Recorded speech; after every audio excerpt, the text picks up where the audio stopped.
আসনে বসতে গেলে ন্যূনতম ব্যাসদেবের যে গুণাবলী তার একটি অর্জন করতে হয়, তো সেইটাও তো আমার মধ্যে নেই। এখন প্রভু এত এত প্রশংসা করেছে আমার, যে আসলে মনে হয় কত গুণান্বিত হয়েছি আমি, কিন্তু আসলে এরকম কোনো কিছুই নয়। তো প্রভুকে আমি আসলে ভক্তি জীবনে এসেই দেখছি যে প্রভু আসলে এত সুন্দর করে তিনি পরিবেশন করেন ভগবানের কথা, ভক্তের কথা। তো যার জন্য প্রভু সবাইকে একই মাপকাঠিতেই পরিমাপ করে। তো আমার পরিমাপটা একেবারেই জিরোতে, মানে মাইনাস, জিরোতেও না, মানে মাইনাস আছে। তো সেইখানে এভাবে বলছেন আসলে প্রভুর কি বলবো প্রভু সম্পর্কে আপনারা সবাই জানেন। তো আসলে শ্রীমদ্ ভাগবত গীতা যথাযথ 10 নাম্বার 10ম অধ্যায়ের 11 নম্বর শ্লোকে শিল প্রভুপাদ তাৎপর্য করতে গিয়ে বলেছেন যে শুদ্ধ ভক্ত কে, আমরা শুদ্ধ ভক্ত কিভাবে চিনবো বা আমরা কিভাবে বুঝতে পারবো যে উনি হচ্ছেন শুদ্ধ ভক্ত। তো সেখানে একটা সুন্দর একটা লাইন আছে তাৎপর্যে, যে প্রভুপাদ বলেছেন যে যিনি সব সময় কৃষ্ণ ভাবনায় ভাবিত থাকেন এবং কৃষ্ণ কথা ছাড়া যিনি অন্য কোনো কথা বলেন না। তো সেটা হচ্ছেন আমাদের শান্তিপূর্ণনাথ প্রভু, আমি নই, কিন্তু প্রভু আমাকে আদেশ করছেন। আর আমাকে সেই দুইজন বৈষ্ণব কৃপা করেছেন, যে দুইজন বৈষ্ণবকে আজকে ভাগবতম ক্লাসের কথা বলা হয়েছিল, তারা আজকে কাজের কারণে আসতে পারেনি। তাদের অহেতুকী কৃপা আমার উপর বর্ষিত হয়েছে বিধায় আজকে আমি এখানে আপনাদের মাঝে ভগবানের গুণকীর্তন করার সুযোগ পেয়েছি, এবং এই জন্য তাদের চরণ কমলেও আমার অনন্ত কোটি ধন্যবাদ প্রণাম। তো আমরা ভাগবতমের প্রভু যে এইটা দেওয়া আছে, এটা এটা 1-3-3, হ্যাঁ, আমরা সবাই মঙ্গলাচরণ করব।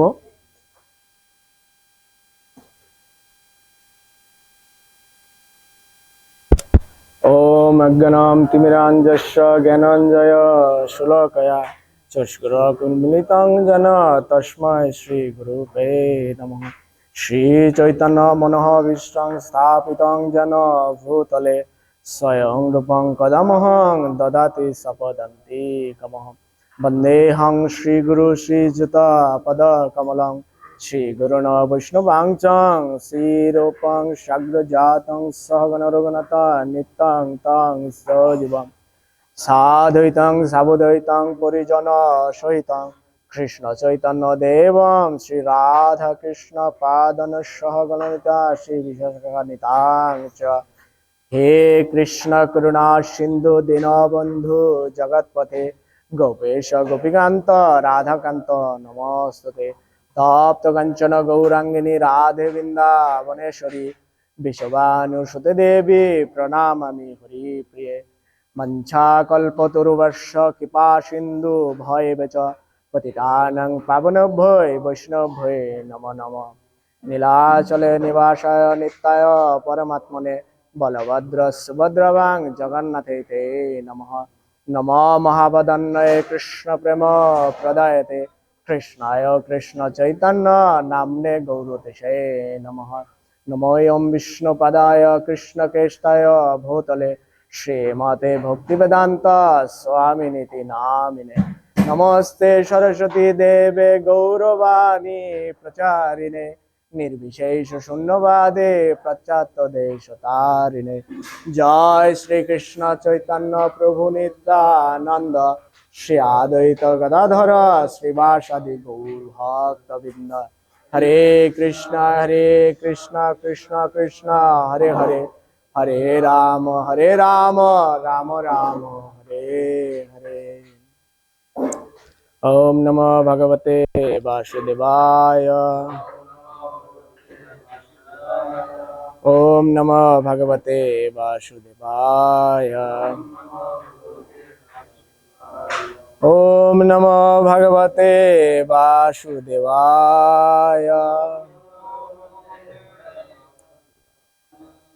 নারায়ণ নমস্কৃতং নরং চৈব নরোত্তমং দেবীং সরস্বতী ব্যাসং ততো নষ্টেষু উপায়েষু ভদ্রেষু নিত্যং ভগবত সেবয়ে। ভগবতের উত্তম শ্লোকে ভক্তির্ভবতি নষ্টতি।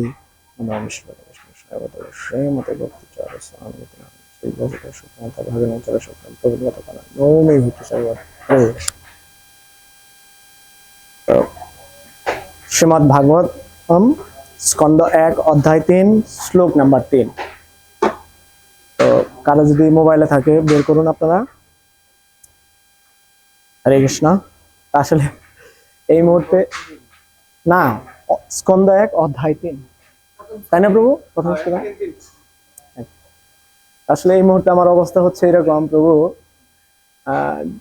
অনেক সময় আমি দেখেছি বা আমরা এখনো হয় যে স্কুলে বাচ্চাদেরকে একটা অনুষ্ঠান থাকে যেরকম যে প্রধান শিক্ষকের নামে অথবা পিতার নামে বলা হয় যে তুমি তাদের তাদের বিষয়ে তুমি বলো। তো তখন দেখা যায় যে বাচ্চাটা এভাবে ওই দিক সেদিক তাকায় যে আমি প্রধান শিক্ষকের নামে বলতেছেন, প্রধান শিক্ষককে দেখেন, আবার আশেপাশের সব শিক্ষককে দেখেন দেখুন, এবং পিছনে তার অনেক বড় বড় ব্যক্তিত্ব বসে থাকে। তো এরকম করে তাকে দেখে যে তখন ভাবে যে আমি কি বলবো, আসলে আমি তো কিছু বলার মতো আমার তো নেই, আমি কি বলবো। তখন পিছন থেকে স্যারেরা তাদেরকে এরকম বলে যে ঠিক আছে তুমি যা পারো বলো, সমস্যা নেই, ভুল হলে তো আমরা আছি। তো আসলে এখানে এরকম ব্যক্তি ভাগবতরা বসে আছেন যাদের কাছ থেকে আমরা, মানে আমরা না, আমি বিশেষ করে যাদের কাছ থেকে শ্রবণ করে যাদের অনুপ্রেরণায় ভক্তি জীবনে আসছি, আজকে তাদের সামনে আমাকে এই ভগবানের কথা অমৃত বলার জন্য বলে দিয়েছে। আর সেই ঠিক ছোট্ট বাচ্চাটার মতো আমার এরকম অনুভূতি হচ্ছে যে আমি কি বলবো আমি আসলে বুঝতে পারছি না। তো তবুও তাদের কৃপা হলে হয়তো ভগবানের কথাটা হয়তো আমি একটু বলতে পারবো। আপনাদের কাছে আমি কৃপা ভিক্ষা চাচ্ছি। হরে কৃষ্ণ। শ্লোক নাম্বার 3। যস্য অব্যয়ম সংস্থানে কল্পিত লোক বিহস্তর বিস্তর তদে ভাগবত রূপম বিশুদ্ধম সত্যম ঊর্জিতম। প্রভু আমি একটু এখন বলি আমি। যস্য অব্যয়ম সংস্থানে কল্পিত লোকম বিস্তর তদৈ ভাগবত রূপম বিশুদ্ধমম সত্যমম ঊর্জিতম। সবাই শ্রবণ করবেন। যস্য অব্যয়ম সংস্থানে কল্পিত লোকম বিস্তর তদৈ ভাগবতম রূপম বিশুদ্ধমম সত্যমম ঊর্জিতম। বলুন প্রভু। হরে কৃষ্ণ। যা অব্যয়ম সংস্থানে কল্পিত লোক বিস্তর তদৈ ভাগবত রূপম বিশুদ্ধম সত্যম ঊর্জিতম।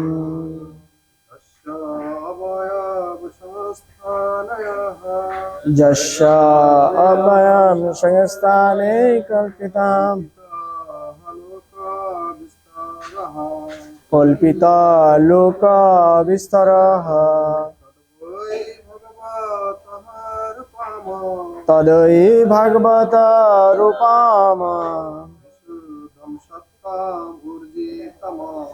বিশুদ্ধ সত্যম ঊর্জিতম। আর কেউ?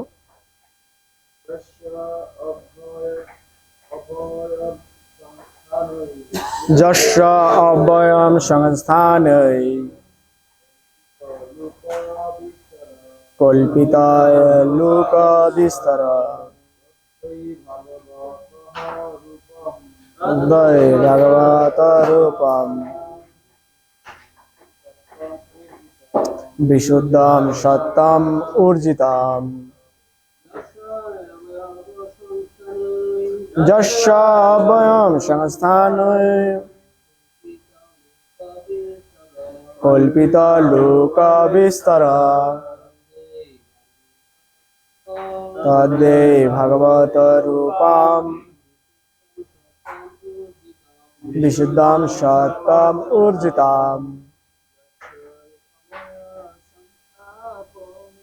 যস্য বয়ম সংস্থানৈ তকল্পিত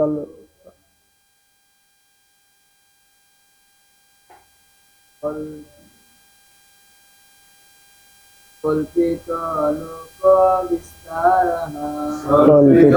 লোক বিস্তারঃ তদ্বৈ ভগবত রূপম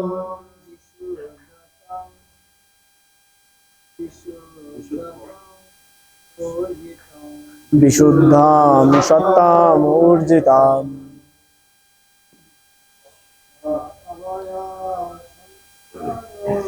যস্য অভয়ম সংস্থানৈ কল্পিত লোক বিস্তারঃ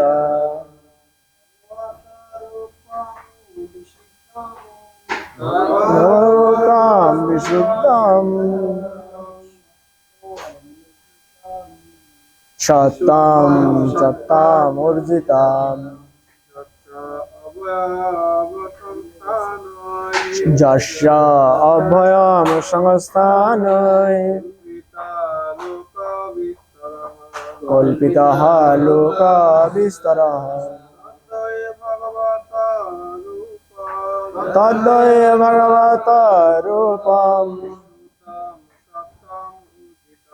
বিশুদ্ধ সত্যম ঊর্জিতম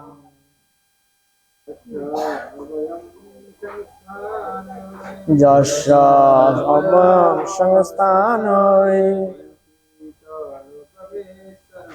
কল্পিত লোক বিস্তারঃ তদ্বৈ ভগবত রূপম বিশুদ্ধম সত্যম উপর্জিতম যস্য অভয়ম সংস্থানৈ কল্পিত লোক বিস্তারঃ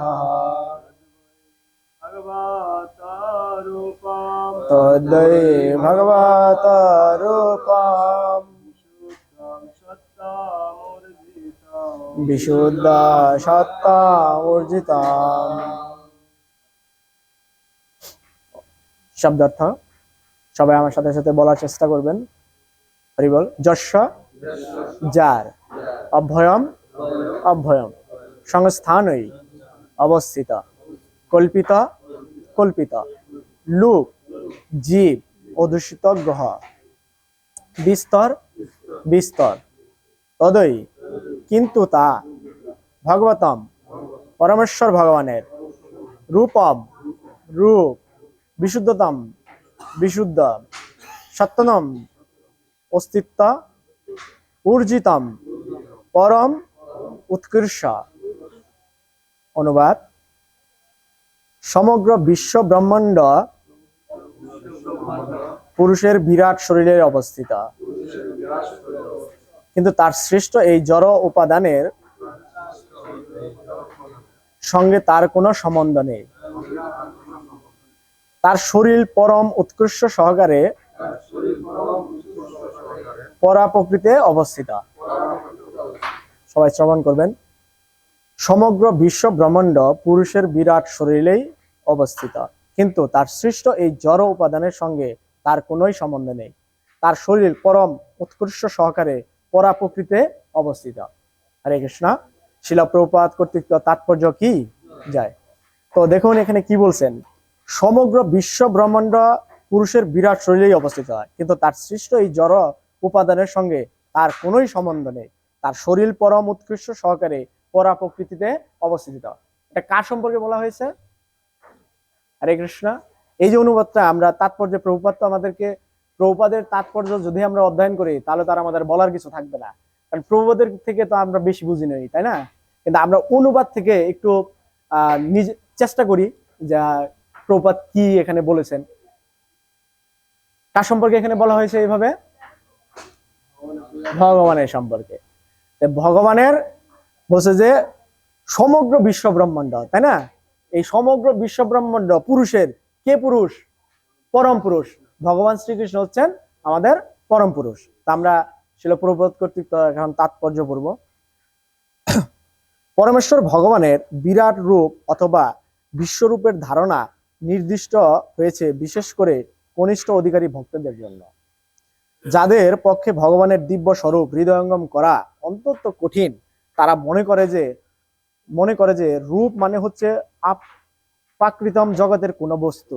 তাই প্রারম্ভিক স্তরে অধ্যয়ন তত্ত্ব সম্বন্ধে একটি বিপরীত ধারণার প্রয়োজন হয়ে পড়ে, যাতে তারা ভগবানের শক্তি বিস্তারের ধ্যানে মনকে নিবদ্ধ করতে পারে। পূর্বেই বলা হয়েছে যে ভগবান মহত্ত্ব রূপে তার শক্তি বিস্তার করেন, যা হচ্ছে সমস্ত জড় উপাদানের আধার। একাধিক দিয়ে বিচার করলে স্বয়ং ভগবান এবং তার শক্তি একই, কিন্তু তা সত্ত্বেও মহত্ত্ব ভগবান থেকে ভিন্ন। তাই ভগবানের শক্তি বা ভগবানের স্বয়ং একাধারে ভিন্ন ও অভিন্ন। তাই বিশেষ করে নির্বিশেষবাদীদের জন্য বিরাট রূপের ধারণা ভগবানের নিত্য রূপ থেকে অভিন্ন। ভগবানের নিত্য বিগ্রহ মহত্ত্বের সৃষ্টির পূর্বেও বর্তমান ছিল, এবং তাই এখানে জোর দিয়ে বলা হয়েছে যে ভগবানের নিত্য রূপ হচ্ছে জড়া প্রকৃতির অতীত পরম উৎকৃষ্ট সমন্বিত চিন্ময় রূপ। ভগবানের এই দিব্য রূপ তার অন্তরঙ্গা প্রকৃতিতে প্রকাশিত হয়, এবং তার অসংখ্য অবতার সমূহ সর্বদাই সেই অপ্রাকৃত স্তরে প্রকাশিত এবং তারা কখনোই মহত্ত্বের দ্বারা প্রভাবিত হন না। তো আসলে প্রভুপাদ এত সুন্দর করে বাংলা ভাষায় সহজ, এত প্রাঞ্জল্য ভাষা প্রভুপাদ বলেছেন, এরপরে আসলে আমাদের বলার মতো কিছু থাকে না। তো আসলে আমরা যেহেতু আমরা খুব অল্প জ্ঞান সম্পন্ন, তাই আমরা বিভিন্ন উদাহরণের মাধ্যমে এই প্রভুপাদের যে তাৎপর্য সেটাকে হৃদয়ঙ্গম করার চেষ্টা করি। তো প্রভু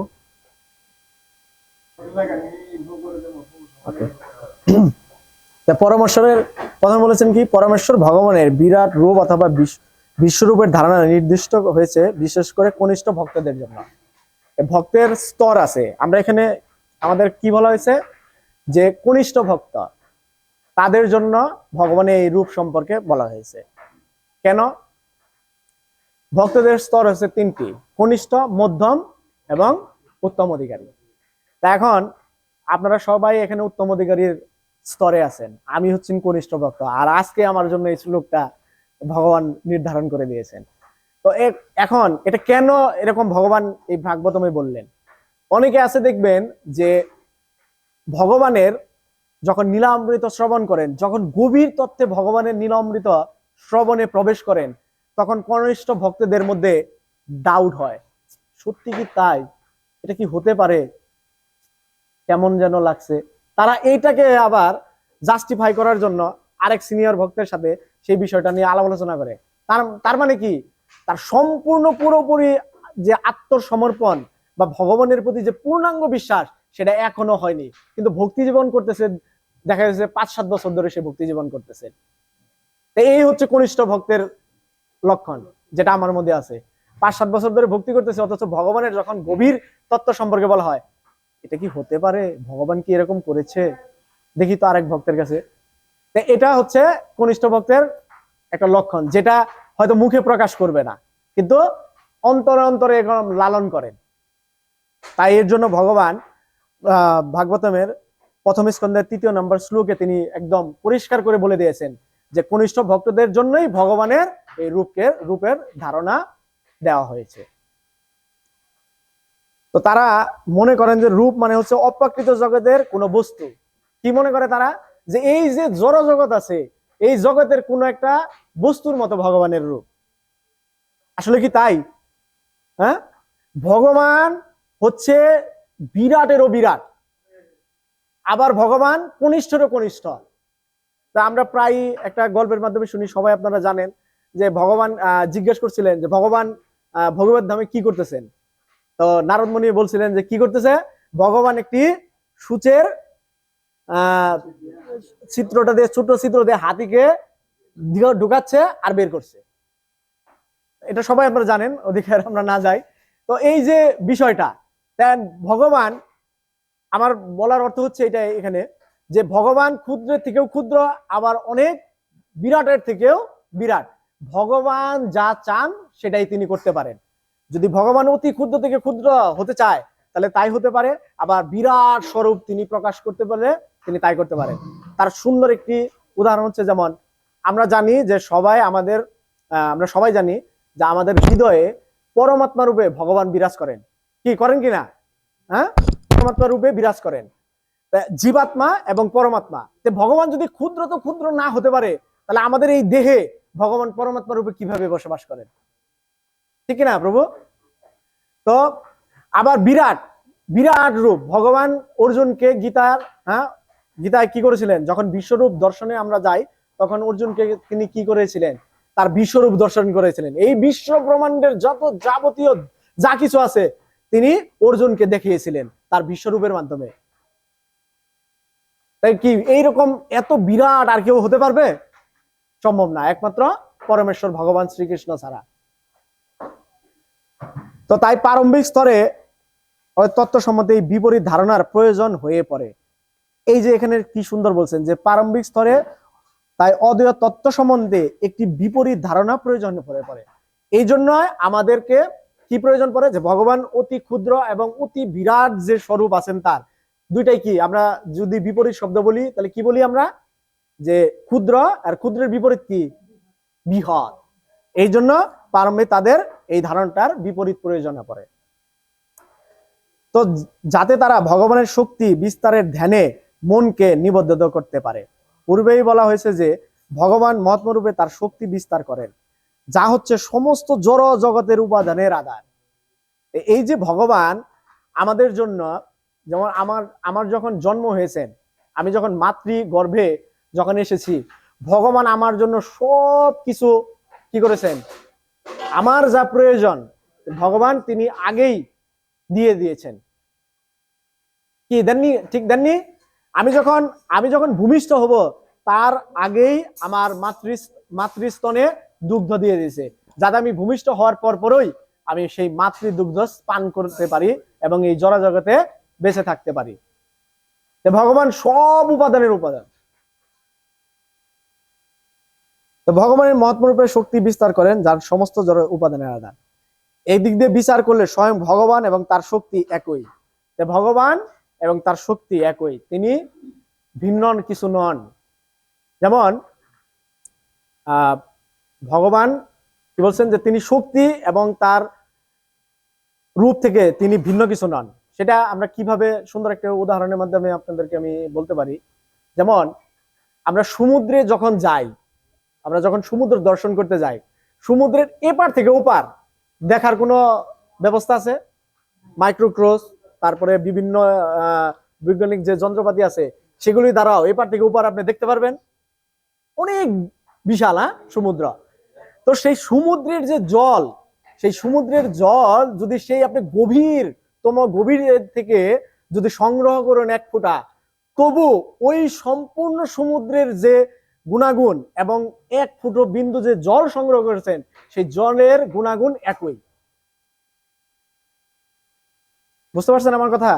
তো ভগবান এবং ভগবানের শক্তি, আপনি ভগবান যত বিরাটই হন না কেন, তার যে গুণ এবং যা আছে সবকিছুই হচ্ছেন একদম ঠিক, একেবারেই তার গুণ কোনো প্রকার কোনো ভিন্নতা নেই শক্তি থেকে। তাই ভগবানের শক্তি এবং ভগবান স্বয়ং একাধারে ভিন্ন এবং অভিন্ন। তাই বিশেষ করে নির্বিশেষবাদীদের জন্য বিরাট রূপের ধারণা ভগবানের নিত্য রূপ থেকে অভিন্ন। নির্বিশেষবাদীদের বিরাট রূপের ধারণা ভগবানের নিত্য রূপ থেকে অভিন্ন। নির্বিশেষবাদীরা কি মনে করেন? নির্বিশেষবাদীরা ওনারা এরকম মনে করেন যে আমরা ভগবানের ধ্যান করব, ভগবানের আরাধনা করব এবং অন্তিমে আমরা ভগবানের বিশেষ কোনো রূপের সাথে আমরা সেখানে একত্রিত হয়ে বিলীন হয়ে যাব। এটা তারা মনে করেন। এটা হচ্ছে নির্বিশেষবাদীদের মন্তব্য বা তাদের ধ্যান এবং ধারণা। এখন ধরুন আপনি তারা যে এই যে ধারণাটা, এই ধারণাটা প্রভুপাদের আমি কোনো এক মণিগোপাল প্রভুর লেকচারে আমি শুনতে পেরেছিলাম।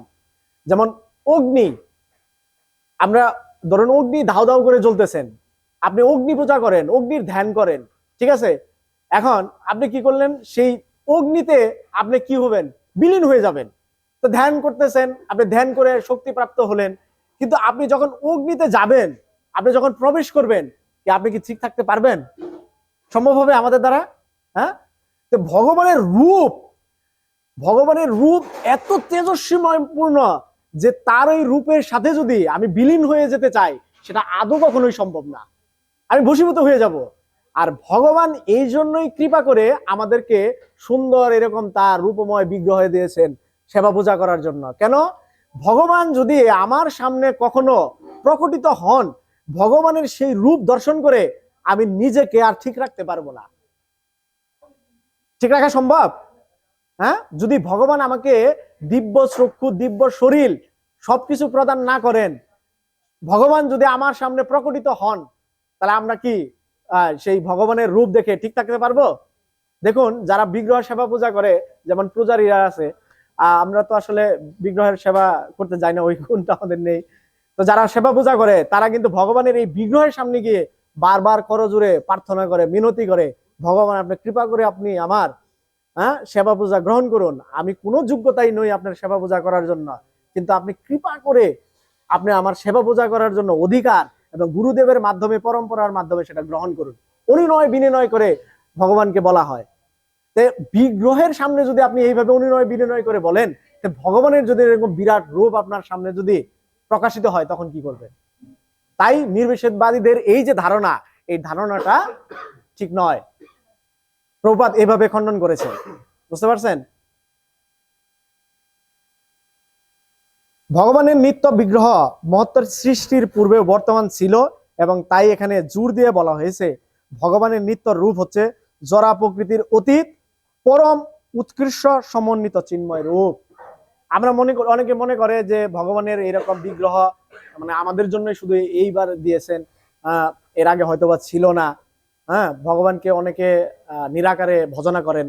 হ্যাঁ, কিছু কিছু আমরা দেখতে পাই যে অন্যান্য ধর্মাবলম্বী যারা ভগবানকে নিরাকারে সেবা করেন, তো তাদের ধারণা যে ভগবানের কোনো রূপ নেই।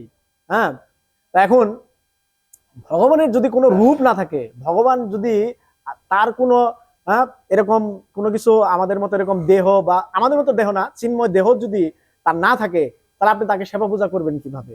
তার নির্দেশ শ্রবণ করবেন কিভাবে? ধরুন আপনার কোনো রূপ আকার কোনো কিছুই নেই, যেমন এটা বোঝার জন্য সুন্দর একটা কি, যেমন অক্সিজেন, বাতাস আমরা এখানে দেখতে পাচ্ছি। হ্যাঁ, কিন্তু এখন এই বাতাসটা আছে কি নাই? হ্যাঁ, আছে। এই বাতাস যদি না থাকতো, তাহলে আমি কি করতাম? শ্বাস প্রশ্বাস নিতে পারতাম। তার মানে কি বাতাস আছে।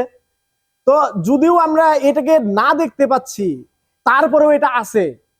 তাহলে যদি একটা বাতাস আমরা দেখতে পাচ্ছি না, সেটা তারপরেও আছে, তাহলে আপনি ভগবান যে এই বিশ্ব ব্রহ্মাণ্ড পরিচালনা করতেছেন, সে কিভাবে কিভাবে তার কোনো আকার, কোনো আকৃতি নেই। হ্যাঁ, আকার আকৃতি নেই কোনটা? যেমন এখানে প্রথমেই বলে গিয়েছেন, সে বিরাটেরও বিরাট, আবার ক্ষুদ্রতমেরও ক্ষুদ্র। এখন আপনাকে যদি বলা হয় যে এই করতালে কোনো আকার আকৃতি নেই, এটা কেউ সৃষ্টি করেনি, আকাশ থেকে পড়েছে, বিশ্বাস করবেন কেউ? বিশ্বাস হয়? তার মানে কি, কোনো একজন ইঞ্জিনিয়ার, কোন একজন মহাত্মা যে এটা সৃষ্টি করেছে। এই সাধারণ করতাল যদি একজন ব্যক্তি সৃষ্টি করে, তাহলে বিশ্ব ব্রহ্মাণ্ডটা কি এমনি এমনি হয়ে গেল? হ্যাঁ, তো ভগবান অনেকে এর আগে কোন একটা সময় গোবর্ধনের নীলা সম্পর্কে, যখন গোবর্ধন সেবা হয়, পূজা হয় যখন আমাদের বছরে একটিবার, ওই সময় কোনো একটা বিষয়ে আমাকে এরকম জিজ্ঞাসা করা হয়েছিল যে ভগবান কনিষ্ঠ আঙ্গুলে গোবর্ধনকে ধরে রেখেছে, ভগবান এটা ধরে রাখলেন কিভাবে? কনিষ্ঠ আঙ্গুলে ভগবান ধরে রাখলেন। তো বললাম যে তখন আমি বললাম যে আসলে এইটাই ভগবানের নীলা। ভগবান আপনি আমি সাধারণ একটি সাধারণ একটি ছোট্ট একটি কাঠের টুকরা বা যে কোনো কিছু দেন না কেন, সেটা আমরা ধরে রাখতে পারবো না, ব্যালেন্সিং করে রাখতে পারবো না। আর তিনি গোবর্ধন ধরে রাখলেন, এটাই তো ভগবানের নীলা। এর জন্যই তো তিনি ভগবান আর আমি জীব। তো বললেন